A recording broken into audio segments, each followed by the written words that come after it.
ಭಾರತ ಮಾತೆಯನ್ನು ಗುಲಾಮಗಿರಿಯಿಂದ ಮುಕ್ತಿಗೊಳಿಸೋದಕ್ಕೆ Berlatar pada tahun 1945 saat pemerintahan kolonial Inggris masih menjajah India Utara, konon hiduplah seorang raja yang gagah dan berwibawa bernama Kamareswara. Beliau adalah orang yang paling lantang dalam menentang segala bentuk praktek penjajahan. Bahkan beliau merupakan sosok pejuang yang pertama kali menyatakan kemerdekaan dengan mengibarkan bendera pusaka India yang ditenun langsung oleh istrinya sendiri. ಇದರಿಂದ ನೇಯ್ದಂಥ ಬಾವುಟವನ್ನ ಹಾರಿಸ್ದ. Karena sikap patriotik yang dianggap akan mengancam pemerintah kolonial itulah, Kamareswara bersama para pengikutnya pun dibantai secara tidak manusiawi, sedangkan sang istri yang bernama Tulasi terpaksa bermigrasi ke wilayah Amarapura yang terletak di India bagian selatan sambil membawa kedua putranya. Namun beruntung, ada seorang pejuang dari warga pribumi yang dengan senang hati memberi mereka tempat tinggal.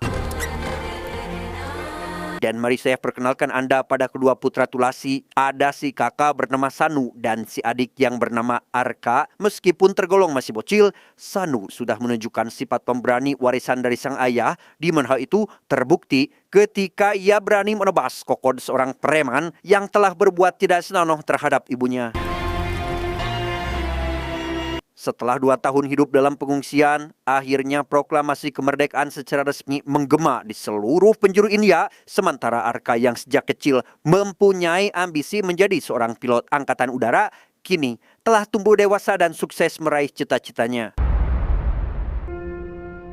Mendengar hal itu, Sanu yang memilih tinggal di kampung untuk menjaga sang ibu pun turut merasa sangat bangga, apalagi saat mengetahui bahwa Arka akan pulang kampung dalam waktu dekat, sekaligus menemui kekasihnya yang bernama Madumati yang notabene merupakan putri seorang tokoh terpandang dari keturunan bangsawan kerajaan di Amarapura. Dan inilah si tokoh yang dimaksud. Dia bernama Ranveer. Diketahui Ranveer sedang akan dicalonkan menjadi anggota dewan pada pemilu mendatang dengan tujuan untuk merebut kekuasaan seorang diktator bengis bernama, kita sebut saja Khalid ini bebenguknya, di mana ia merupakan antek dari pengkhianat yang hingga sekarang masih sangat loyal terhadap bangsa yang dulu menjajah mereka. Tak mau kalah saing dengan Ranveer CS dalam pemilu nanti, Khalid mendapat arahan dari atasannya bahwa cara kekerasan akan menjadi opsi utama demi memenangkan pemilihan tersebut. Selang beberapa saat setelah kepulangan Arka, terlihat Madumati yang menyusulnya ke rumah. Bukan apa-apa, Arka telah membuat Madumati kesemsem untuk segera menikah dengannya, di mana hal itu sontak membuat Tulasi kaget bercampur bahagia. Bagaimana tidak, ia akan mempunyai menantu cantik dan baik hati dan merupakan putri dari seorang calon penguasa Amarapura. Di saat yang sama di tempat yang jauh dari sana, ada sebuah parade drum band mengiringi konvoi calon dewan dari kubu si Khalid yang tak lain adalah anak bungsunya bernama Sardar, di mana watak diktatornya sudah terlihat dari cara bersikap terhadap kubu lawan hingga sepasang dua sejoli kadaluarsa yang hendak akan menjalani pernikahan pun ikut menjadi sasaran kekejamannya.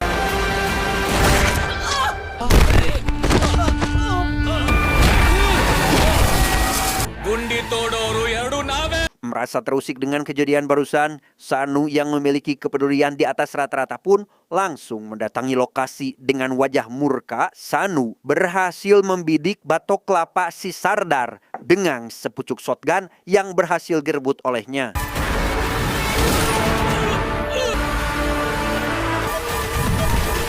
Saat malam tiba, Tulasi yang khawatir dengan keselamatan nyawa Sanu yang sedang terancam memintanya untuk segera pergi mencari tempat aman. Namun saat hendak akan pergi, tiba-tiba seorang inspektur datang meminta Arka memberi penjelasan pada ibu dan kakaknya bahwa menyerahkan diri adalah cara paling aman karena antek-antek si Khalid sudah menunggu di luar rumah untuk menghabisinya.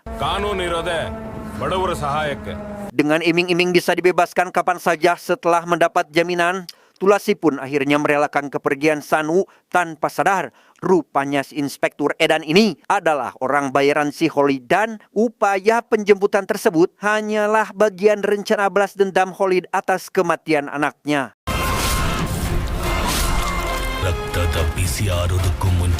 Keesokan paginya, rombongan jeep parantek si Khalid datang sambil menyeret buntelan karung goni yang berlumuran darah. Hal itu sontak memancing perhatian warga Amarapura termasuk Tulasi dan Arka yang juga tampak ikut berkerumun. Alangkah syok dan terpukulnya Tulasi karena isi karung goni tersebut tiada lain adalah potongan tubuh Sanu alias putra sulungnya sendiri.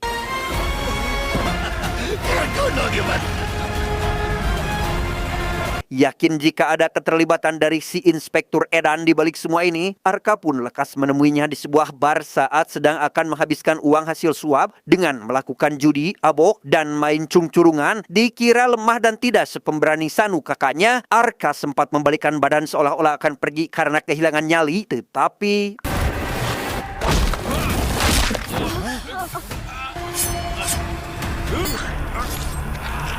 faktanya, Arka juga memiliki darah seorang pejuang dengan level keberanian tingkat tinggi. Bahkan ia sampai rela mengorbankan karirnya sebagai pilot angkatan udara demi bisa menyetorkan penggeran kelapa si Inspektur Edan ke hadapan ibunya sendiri. Alhasil, Arka pun dijebloskan ke dalam penjara nomor 1 paling ketat di India. Seperti penjara konvensional pada umumnya, di sana juga terdapat seorang napi paling berkuasa bernama, kita sebut saja Rahul. Namun begitu melihat sikap Arka yang dingin, Rahul sudah bisa menebak jika Arka adalah seorang napi berbahaya yang tidak bisa sembarangan mengusiknya. Hingga saat Madumati datang menjenguk, Arka yang kini merasa tidak sepadan untuk menjadi pasangannya pun meminta supaya Madumati menikah dengan pria lain. Namun alih-alih mau menurutinya, Madumati justru malah nekat akan menjamin kebebasan Arka atas izin dari sang ayah. Meski Rantir sendiri sempat mengingatkan Madumati bahwa berurusan dengan si Khalid akan sangat berisiko bagi keselamatannya. Dan benar saja, rupanya si Khalid sudah berencana akan menghabisi Arka di dalam penjara, yakni dengan mengirimkan seorang algojo dari neraka bernama Bali, yang begitu mendengar berita akan kedatangan si Bali, semua pengurus lapas pun nampak sangat ketakutan. Bahkan mereka langsung memerintahkan semua napi segera mengamankan diri dalam selnya masing-masing. Tepat pada tengah malam, saat sebuah helikopter mendaratkan si Bali di tengah-tengah area lapas, dari sekian banyak napi yang menghuni lapas tersebut, ternyata hanya Arka sendirian yang memilih untuk tetap berada di luar, bukan tanpa alasan. Arka sudah siap mempertaruhkan nyawa untuk menghadapi si Bali secara langsung, dan walau tanpa ada bantuan temannya seorang pun.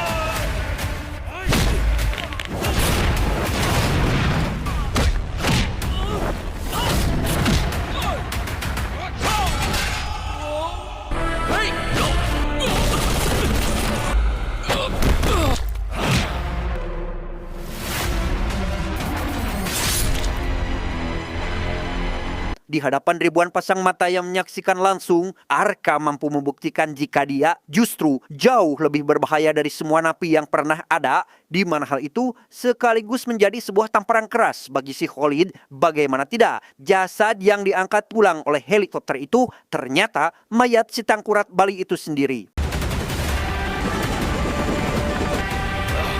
Dengan fakta bahwa si Rahul mempunyai misi balas dendam terhadap target yang sama, yaitu si Khalid, yang mana kejadiannya bermula sejak ayah Rahul tewas di tangan kekejaman si Khalid, sehingga begitu Madumati datang membawa jaminan kebebasan untuk Arka, Rahul berjanji akan segera datang menyusul untuk bekerja sama dengannya.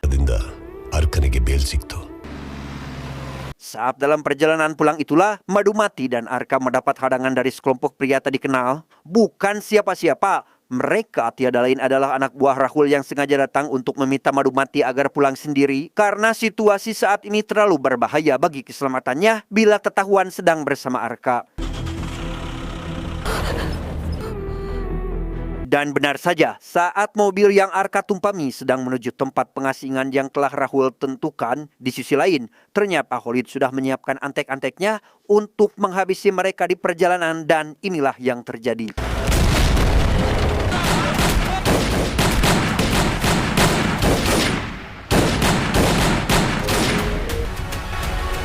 Dalam kondisi tubuh yang berlumuran darah akibat dihujani peluru, Arka masih bisa bangkit untuk melanjutkan langkah hingga di tempat tujuan. Setelah seminggu menjalani pemulihan dari lukanya, Rahul yang ternyata sudah bebas pun merasa salut terhadap Arka karena satu-satunya motivasi yang membuat dia masih bertahan adalah demi melindungi ibundanya sendiri.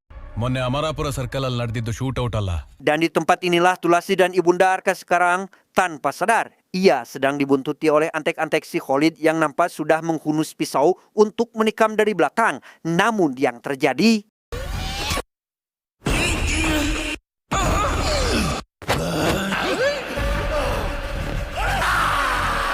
Selesai mengamankan Tulasi dari ancaman pembunuhan, Rahul kembali membahas rencana yang menurutnya lebih penting, yaitu perihal bagaimana cara melumpuhkan Khalid serta kekuasaannya. Dalam hal ini, Arka langsung menanggapi dengan serius, termasuk mendatangi bandar senjata dan membeli semua yang diperlukan.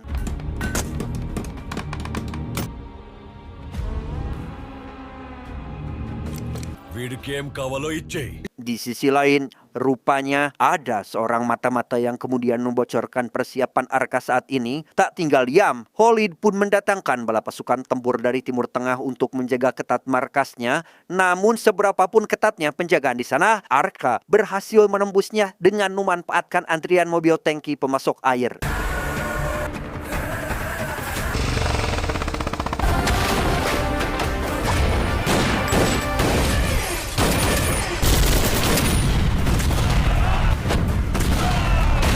Setelah melumpuhkan barisan bersenjata di jantung pertahanan markas, Arka langsung menuju sebuah tempat di mana Khalid tampak sedang bersama beberapa anteknya. Tak peduli dengan posisinya yang masih buligir, maka 2 butir granat pun Arka lemparkan tepat ke arah musuhnya.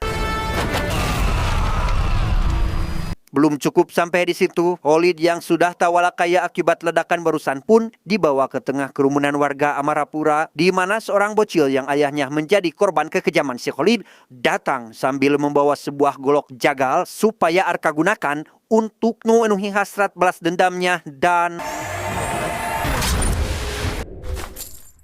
kabar kematian Khalid ini sontak menuai kecaman keras daripada pimpinan kelompok gangster di seluruh India. Mereka serentak menyatakan perang melawan Arka, termasuk para mantan antek si Khalid yang perlahan-lahan bergerak dengan senjatanya masing-masing. Beruntung, Arka ternyata jauh lebih waspada akan datangnya ancaman tersebut.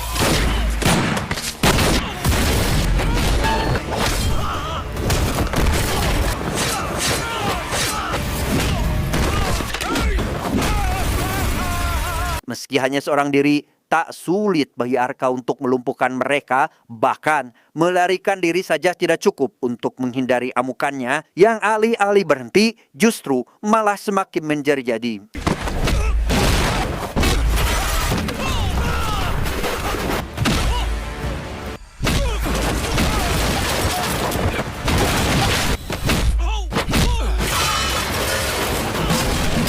Setelah rezim kekuasaan Khalid runtuh hingga ke antek-anteknya, Ranveer langsung mengambil alih Amarapura dengan menjadikan Arka sebagai panglima perang, sekaligus benteng kekuatan tertinggi dari ancaman pihak luar yang datang untuk kembali menjajah Amarapura. ಸಮಾಧಿಗಳ ರಾಶಿ ಮೇಲೆ ನಿಮ್ಮ ಸಾಮ್ರಾಜ್ಯ Beberapa waktu pun berlalu, kita kembali pada Madhumati yang tampak sedang dirundung kecewa. Bagaimana tidak, hubungan asmaranya dengan Arka terancam kandas oleh kehadiran orang ketiga, yakni putra bangsawan kerajaan London yang sudah Ranveer sepakati untuk dijodohkan dengannya. ನಾವು ಮಧುಮತಿಯನ್ನು ಕರೆಸಬಹುದೇ?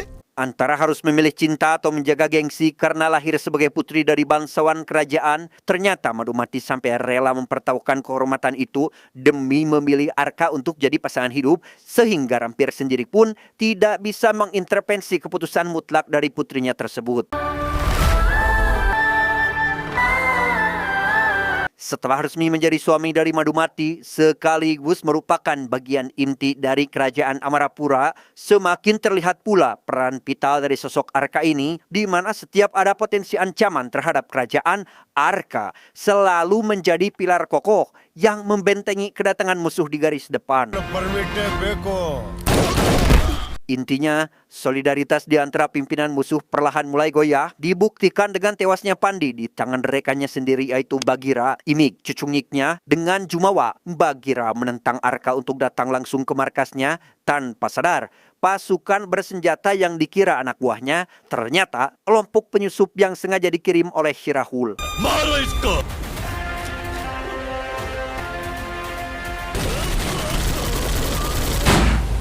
Alhasil, 3 tokoh penting dari pihak musuh hanya tinggal nama saja, sehingga situasi ini mulai mengusik para petinggi jaringan elit mereka yang salah satunya bernama Malik. Terlepas dari betapa menyeramkannya nama julukan untuk si Malik ini, bagi Arka sendiri, menghabisinya masih terlalu mudah dan tak menemukan kesulitan yang berarti.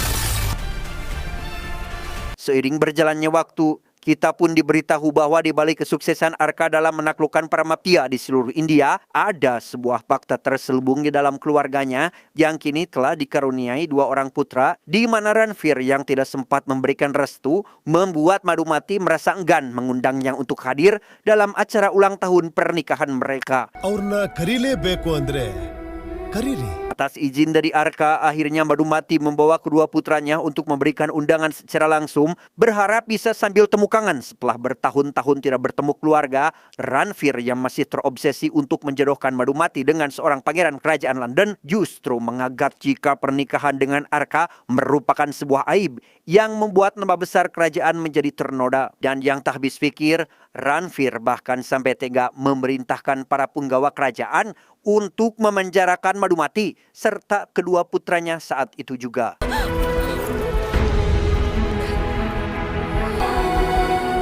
Tak terima dengan perlakuan sang ayah yang dinilai sangat keterlaluan, Madhumati sempat memberi gambaran apa yang akan terjadi seandainya Arka mengetahui hal ini. Namun Ranveer malah menjawab bahwasannya dia telah merencanakan semua ini sejak akad pernikahan Madhumati dengan Arka digelar tepat beberapa tahun yang lalu. Faktanya, kematian Bagira dan Malik adalah bagian dari rencana Ranveer untuk menghabisi Arka yang gagal, hingga akhirnya ia diam-diam pergi ke Eropa menemui seorang bos mafia tertinggi bernama Daka, yang karena pengaruh si Daka itulah pemerintah Delhi pun mengeluarkan sebuah surat perintah untuk kematian Arka. ಕೇಂದ್ರ ಸರ್ಕಾರ ಒಂದು ದೃಢ ನಿರ್ಧಾರವನ್ನು ತಗೊಳ್ಳುತ್ತೆ. Benar bahwa jabatan dan kehormatan telah membuat Ranveer lupa diri. Air susu yang telah Arka persembahkan untuk kesuksesannya justru dibalas dengan air tuba hanya karena status sosial Arka yang tidak setara. Bahkan Ranveer juga beranggapan bahwa siapa saja yang telah menodai kehormatan keluarganya harus mendapatkan hukuman, sekalipun dia berasal dari keluarga itu sendiri. ನಮ್ಮ ಮಕ್ಕಳಾದ್ರೂ ಸರಿ. Kembali pada Arka yang mulai dihantui rasa khawatir karena istri dan kedua anaknya belum juga pulang, sehingga firasat buruk pun memaksanya untuk menelpon Ranveer sang mertua, di mana Ranveer hanya meminta Arka agar menunggunya di depan karena mereka sebentar lagi akan segera sampai di rumahnya. Padahal ternyata ya, bukannya Madhumati yang datang membawa kedua anaknya, melainkan malah ada ribuan personil kepolisian bersenjata lengkap. Mereka dikomandoi oleh seorang jenderal bintang 4 yang sudah mendapat perintah dari pusat untuk melenyapkan Arka beserta kekuasaannya.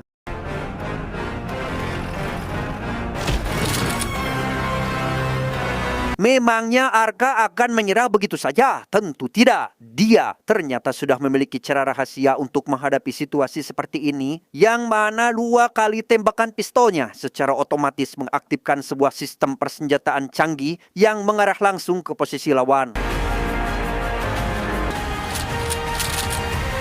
Saat masing-masing sudah siap untuk saling tembak itulah, datang satu rombongan lain yang sekonyong-konyong memposisikan diri di antara jarak Arka dengan barisan kepolisian. Entah rombongan siapakah gerangan, yang jelas pucuk senjata mereka justru ditargetkan kedua arah sekaligus. Intinya bahwa selain para polisi yang menjadi boneka pemerintah korup tersebut, masih ada kekuatan lain yang harus Arka selesaikan, di mana kondisi ini sekaligus menjadi awal dari sebuah konflik besar yang akan meledak pada sequel film kedua yang akan segera tayang 10 tahun lagi.